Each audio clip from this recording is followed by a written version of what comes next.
Resources.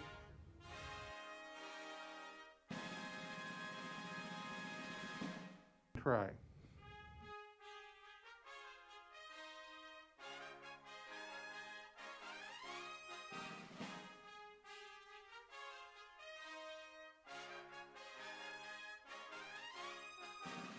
I have to switch pages first, though.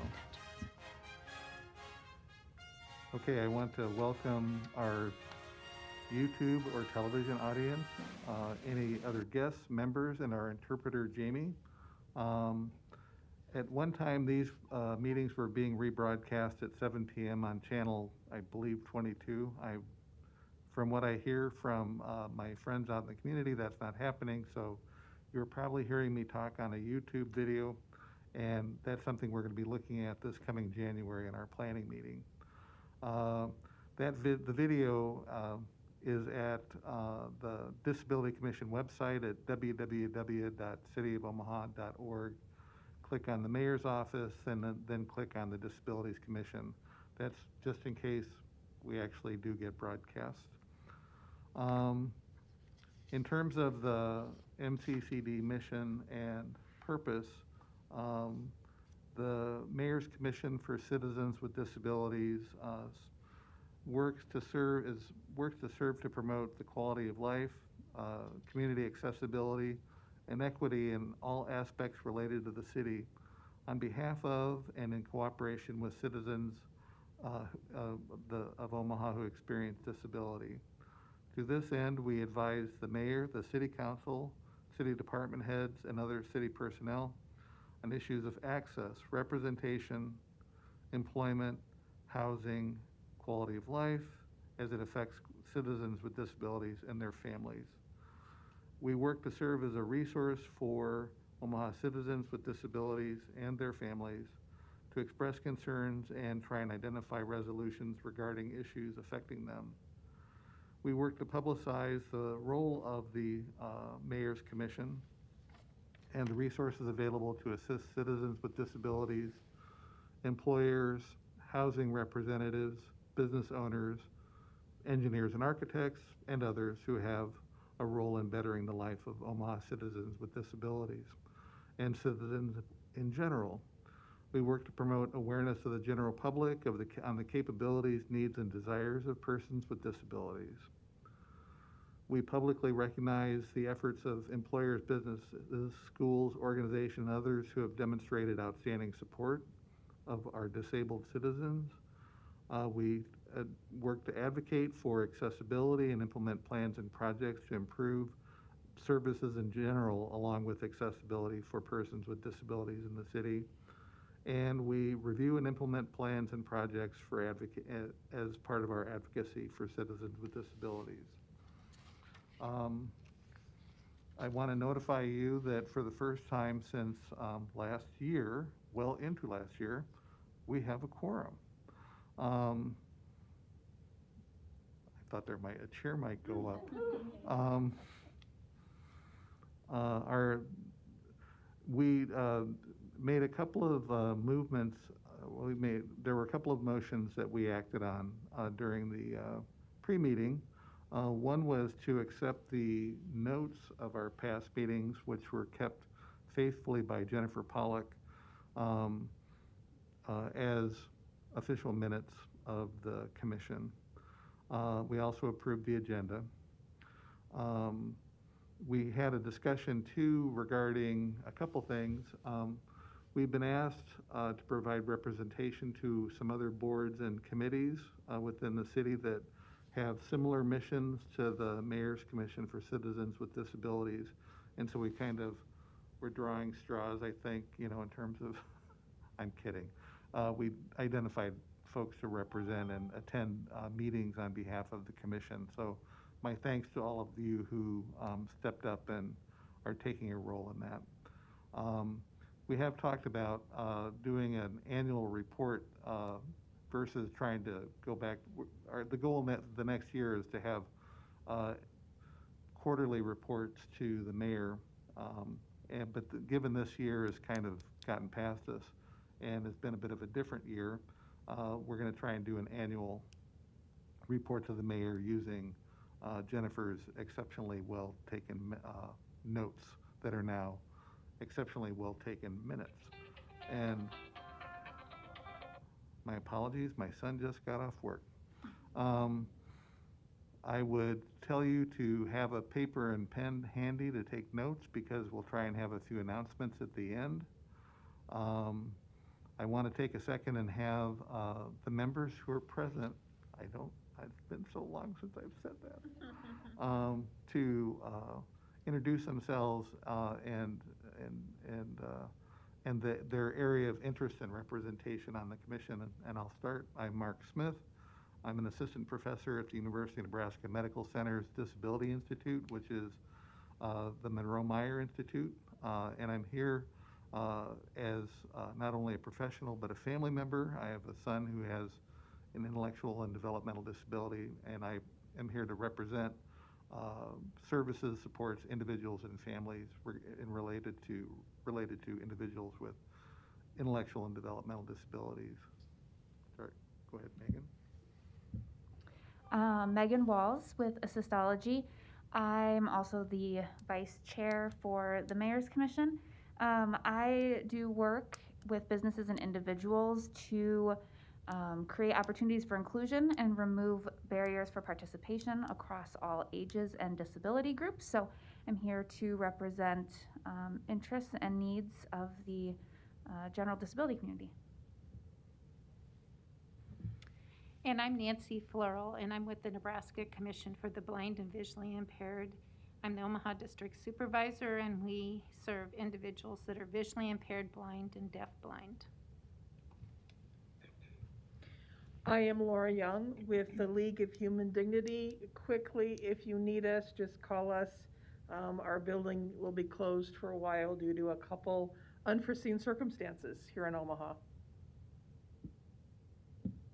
I'm Reverend Dr. Lisa Renee Sherman. I am the pastor at Faith Christian Church. I also serve on the State of Nebraska Emergency Management Advisory Council and also the State of Nebraska Critical Incident Stress Management Rapid Response Team. Good morning. Hi, I'm Stephanie Scavdal, and I'm with Outlook Nebraska. We provide employment opportunities and enrichment opportunities for those who are blind and visually impaired. Thank you all.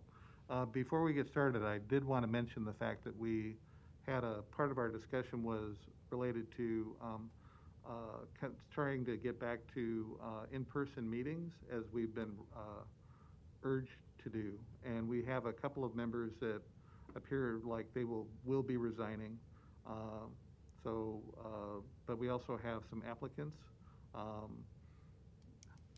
Who do I have in contact if the person's interested in applying? If you're interested in applying, contact Catherine Baker Coleman with the city. At the end, if I can, I'll try and get her email address up.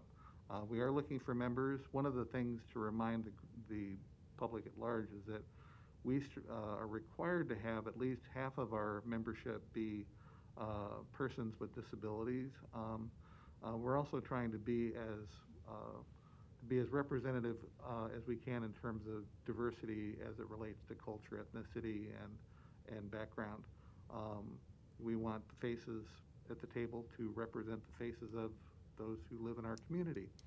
So just a very quick update. And with that, I want to introduce Christy Burst, who's here representing the Epilepsy Foundation. She's the Executive Director of Community Engagement and a longtime friend and acquaintance of myself and several members of the commission. I believe this is Epilepsy Month or Day? Well, I'll let you speak to that. But Christy is here to present on her work with the Epilepsy Foundation. Thanks for being here, Christy. Thank you, Mark. Pleasure to be here today. And yes, this month, November, is Epilepsy Awareness Month. So thank you for the invitation to attend and to share a little bit about the work that we're doing and the people living with epilepsy here in Nebraska specifically. Like Mark said, my name's Christy Burst. I'm the Executive Director of the Epilepsy Foundation. and I support the chapters here in Nebraska as well as the Dakotas, providing services, education, support, and advocacy for those individuals. And try to operate dual screens because my notes are on one and your screen is on another, so pardon my technology here for a moment. Okay, so the Epilepsy Foundation is here to help. While the foundation has been in existence since 1976, our local chapter only opened about 3 years ago.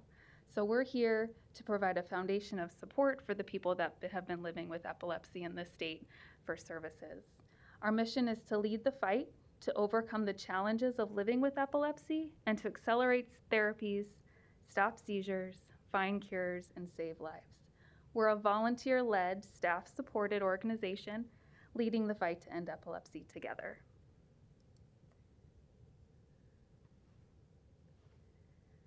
All right, so a little bit of background just to frame where we're headed today with today's discussion. So about seizures, the brain contains billions of nerve cells, right, called neurons. They communicate by sending and receiving electrical impulses.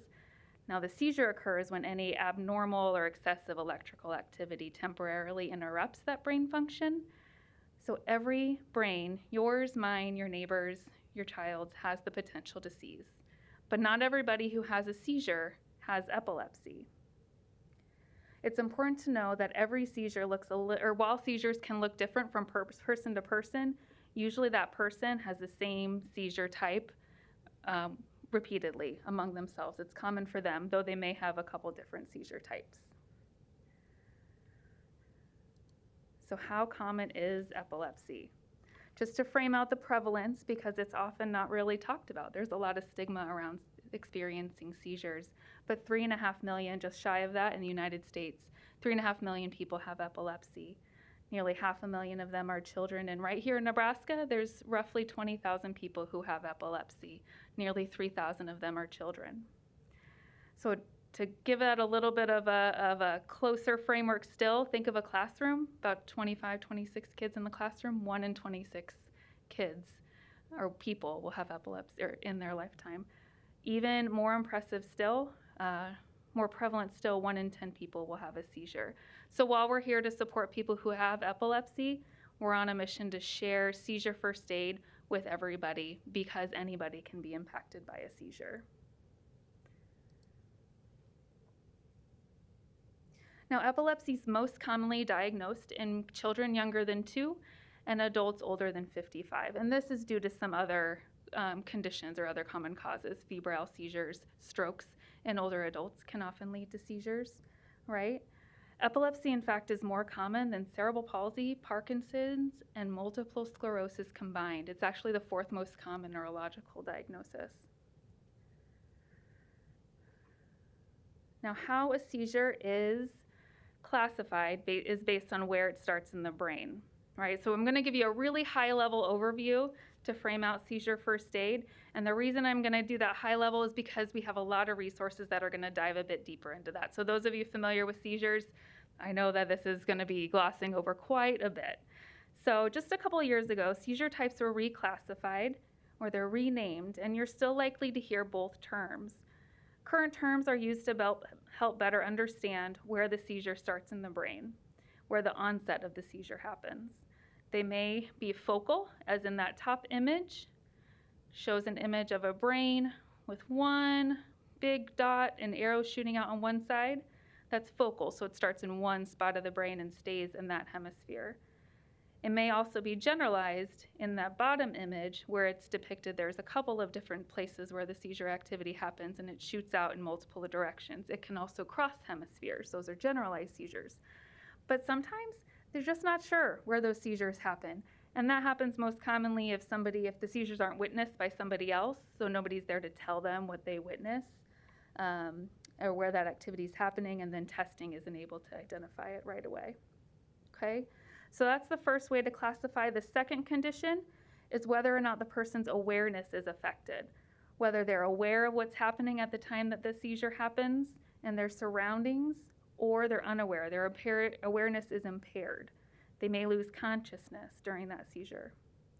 Now, the third part it's important to recognize any other symptoms that may be observed, such as movement, smell, sight, other things that the person is experiencing or you as the observer is witnessing at that time. All right, I know that's a lot, but I promise that's really a high level. And if you stay tuned, we'll get to some more resources where you can learn a little bit more. So what you'll see when that seizure happens are changes in movement, sensation, behavior, speech, and awareness. And those seizures, what you observe, are dependent upon where that seizure happens in the brain.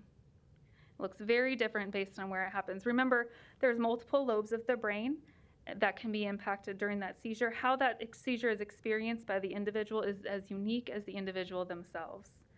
They can be a staring smell, a muscle twitch or a spasm, difficulty speaking, confusion, automatic mouth or hand movements called automatisms. The person can be wandering or unsteady. Anything that you can do when you're not experiencing a seizure, you can do while in that seizure state. Some seizures can cause a person to collapse, shake, and become unaware of what's going on around them. And some seizures still have outward signs that may be or may not have outward signs that can be as subtle as a funny sensation, like deja vu. They could experience a change in smell. Sometimes burnt toast is commonly described from what a person can experience. Seizure symptoms and signs of seizures vary from person to person, but in most cases, they're consistent and predictable for each individual. All right, went over a lot of that pretty quickly. That's a lot to take in. And the reason I wanted to outline that framework is to bring us to our seizure first aid. There are a lot of resources that are available at epilepsy.com that I'll share here in a moment. The most important being seizure first aid and learning those basics. What you see on your screen here now, there is a poster to the right-hand side with some numbered graphics. And this poster's offered here in Spanish, and we do have that available in multiple languages at epilepsy.com so that you know those seizure first aid basics. I want you to remember the 3 S's plus 5. Stay safe side plus 5. So stay with the person and start timing the seizure. Keep the person safe. Move or guide them away from harmful objects. Turn the person on their side if they did lose awareness and they've fallen to the ground. I don't want you to put anything in their mouths. I don't want you to restrain them. This can cause more harm than good. Stay with them until they're aware and alert after that seizure. And you're timing that seizure with 5 minutes being that mode of action. If a seizure lasts longer than 5 minutes, it's time to call 911. We offer seizure first aid training. There's certification available, as well as a basic 30-minute on-demand course to go over the seizure basics. There's videos of what some of those seizure types look like and how to use those steps in different scenarios. I'm going to skip over my next slide. It's a video, but I'm having captioning issues as of last week, so we are going to skip that. Talk a little bit about the other programs and services that are available in addition to the seizure first aid certification training. We have a 24/7 helpline that's available for anything that might be needed for individuals at 1-800-332-1000. Services and supports are available in a multitude of languages. Please reach out. We support the community through a lot of advocacy work, recently working to help support the passage of Seizure Safe Schools legislation for Nebraska. So beginning the 22-23 school year, all of your school personnel will be trained in recognizing and responding to seizures. We offer other training programs for youth and teens and adults alike. In addition to the seizure training for school personnel and the seizure first aid, we have support groups that are available still online mostly. So My Seizure Diary is a way to track your seizures. Epilepsy.com has a toolbox full of resources that are available to help you find what you need. All right, I mentioned the seizure first aid training, right? So where I want you to go, listed here on the screen, is learn.epilepsy.com. The image posted here is of the course catalog. If you click on that link at learn.epilepsy.com, follow the course catalog, You'll see an updated catalog of courses available, ranging from things like the 30-minute Seizure First Aid Ready course to the instructor-led seizure recognition and first aid certification. This is about an hour and 25, hour and a half if you take the full training. Results in a certification that's good for 2 years, just like traditional first aid. It includes videos so you can see what those seizures look like, because it's never easy. Even if you've seen a seizure 100 times, never gets any easier. But if you know what you're looking for, including some of the less common or less stereotyped and media-ready seizure types, it's important to recognize what those look like and how to respond. A new one here, it doesn't look like I have the full image up here. We've got a course specific to employment for people with seizures and with epilepsy. There's a lot of issues around returning to and maintaining employment for people who experience seizures, and that's a great course that was newly added, as well as courses on rescue medication, and those specific to school nurses and school personnel. Now, why is all this important? With permission, I'd like to share the story of Aaron Hurt. So we're sharing these resources and elevating the conversation around seizure first aid because it truly can help save a life. On your screen, you see the picture of Aaron Hurt. Aaron lost her life in April of 2019 following a seizure. She experienced what's called sudden unexplained death in epilepsy. This isn't common, but it isn't uncommon either. Aaron's mom has continued to serve on our board and elevate the story around SUDEP and epilepsy in order to provide resources and training and education and support for those who experience epilepsy and seizures. We want to continue to share Aaron's story and those like hers in order to support our community as well. Knowing how to recognize those seizure signs and symptoms and how to respond safely and timely truly can help save a life. For questions, comments, resources, we're always available, not only through that 24/7 helpline, but also locally at 402-715-9336 and by email at nebraska@efa.org. Tons of resources available. Please reach out so we can help you find what you're looking for. Thank you for the time today. Thank you for the invitation to share a little bit about epilepsy during this Epilepsy Awareness Month. Happy to answer any questions that you have. Thank you again for the time.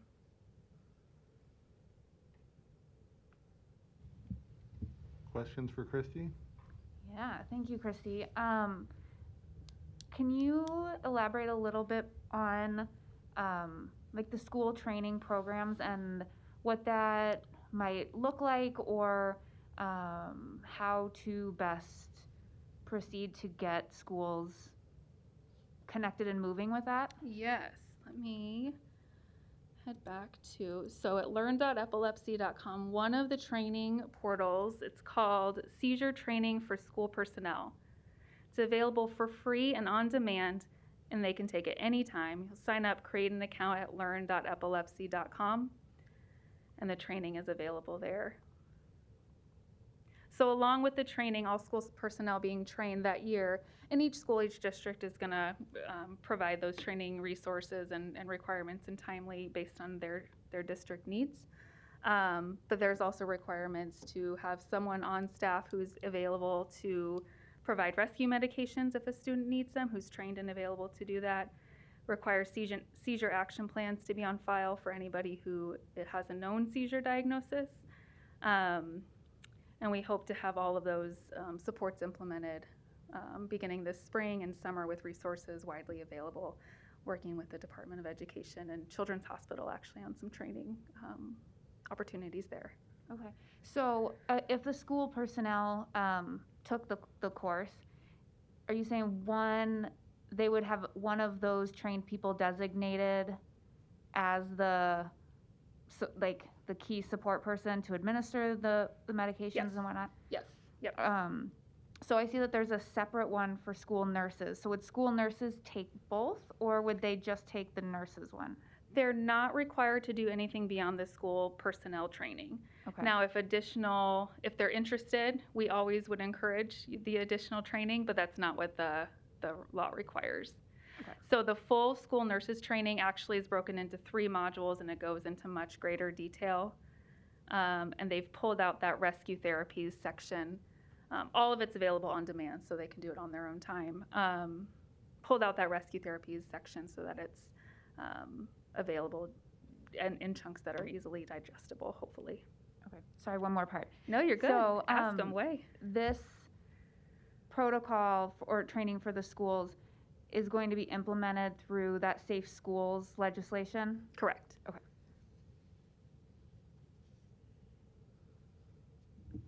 Knowing that this is a lifespan disorder, you see it as you commented earlier, Christy.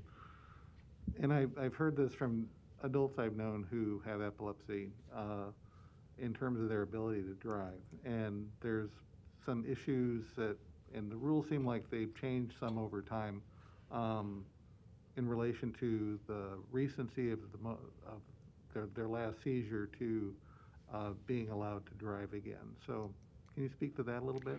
I wish I could clear it up with my response. Unfortunately, I can't. That's what we feel too. The law is pretty muddy. It's not clear. There isn't currently a legal requirement for how long that seizure-free period is before they can drive. Right now, it's up to the doctor. The doctor can contact the department and either allow or disallow, or approve or disapprove, however that works, the driver's license for that period of time. I can tell you that I'm working with a team of great medical provider advocates who would like to see some of that cleared up, and the law cleared up as well. So we're hoping to see some movement before too long, because there's a lot of agreement that the law is fuzzy. Yeah, I can think back of a few years back, a friend of mine who had to be seizure-free for 18 months. Yeah. But she didn't live in Omaha, and so I was wondering what the rules were here, but it sounds like they're flexible. They seem to be. Not in a space where you necessarily want the flexibility if you're somebody who wants the black and white answer. In Nebraska, there currently is not a seizure-free period for driving. There are in other states, there's other models.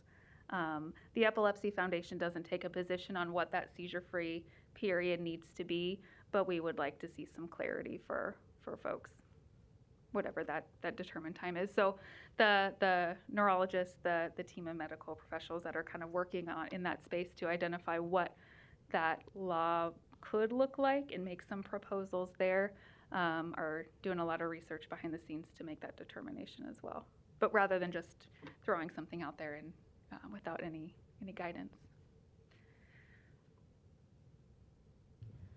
Hi, I'm Lisa. I want to thank you for all the work you're doing. I'm a parent of several kiddos with seizure disorder, and one of them with complex partial seizure, which covers all the range of seizures. So thank you for your advocacy, your training, and everything. I do have a question, because in the medical field, they're shifting from calling it epilepsy to calling it seizure disorder. Is that two different things, or is it the same thing? I've actually experienced it in reverse, shifting from seizure disorder to epilepsy. I haven't heard the reverse to be true, so that's interesting. At Children's Hospital, that's where we're in the neuro department, and they diagnose, and the diagnosis is stated as seizure disorder. And so I was just wondering if we're talking about the same thing, or if it's two different classifications. Without knowing the specifics of the diagnosis, I couldn't say. I would say generally, which I hate to do, yes, we're talking about the same thing. How informally, anecdotally, it's been presented, in my experience, has been, well, our doctor called it seizure disorder, when in fact it is epilepsy. So I don't want to make the case. I don't know enough about the situation with your children, but that's interesting, and that's something I'd like to learn more about also. Thank you for raising that to my attention. Yeah. Hi, Christy. You referenced the protocols in that for the schools, and then you also mentioned in the training and that in protocols for employment. Would they be similar? It is. The seizure first aid is similar. The different training that's available offer different settings, examples, things to consider. The employment, I believe, talks more about having the conversation with your employer, things of that nature, in addition to the seizure safety. I'm Laura. Nice to meet you. I'm just curious because I don't know. How are you funded here locally? Is it all just donations? Is it grants? Is there Fed dollars in there? Because it takes money to do all this, so I'm just curious. Yes, yes to all of those. Generous donations, sponsorships, grants, and the like. We are actually a chapter of the National Epilepsy Foundation, so a lot of our funding and support has come through the CDC for a lot of these educational programs, things of that nature. So, yes, yes to all funding sources to make it happen. We've got great partners that we work with here locally as well. Mm-hmm. Since this is Epilepsy Month, what have you had planned, what have you done, or what have you, do you have anything planned for the public related to the month? Yeah, it's an interesting time, right, Mark, with COVID and gathering. So a lot of our awareness campaign has been focused online, and removing the filter has been our campaign this year. Removing the filter of what it is to experience epilepsy, to talk about your experience, to share your stories, and through that sharing of stories, we're able to come together through that shared experience. So it's been we're really eager to get back together in person. I'll tell you that. We are planning our walk to end epilepsy in the springtime when we can be outside. The walk will be in April in the Omaha area. So that'll probably be our next big in-person gathering. Everything awareness related has been online. Mm-hmm. I was going to say, the walk could be today or tomorrow, but after that, I wouldn't want to make any promises. No, and it takes so much time to plan, and you never know what Nebraska weather is going to do, right? Never know, even in April. So, Thank you all for your time today. I really appreciate the time to share. We're here to support, provide resources, find out more, and work together with our community partners around seizures and epilepsy. Thank you for the time. Appreciate. Last question. Oh, sure. How would someone reach out to you if they had questions? Yeah, I'm going to hopefully spinning and thinking. Oh, we went to the online version. I was going to skip back to my, Catherine, I hope I'm not messing with your computer. Okay. Back to the contact information here. So epilepsy, the hotline, our local phone number, 402-715-9336, and nebraska@efa.org are the best places to reach us at. If you're an online social media user, we've got our Facebook page, Epilepsy Foundation Nebraska. We answer inbox messages there all the time. So whatever your preferred mode of contact is, we want to be available. It's probably worth mentioning that if somebody really wanted to get to you badly, they would just have to reach out to the commission, because so many of us have your email address personally, but that's probably a fairly inefficient way to go about it, I would think. But thank you, Christy. That was most informative. Thank you all so much. Thank you. Thank you.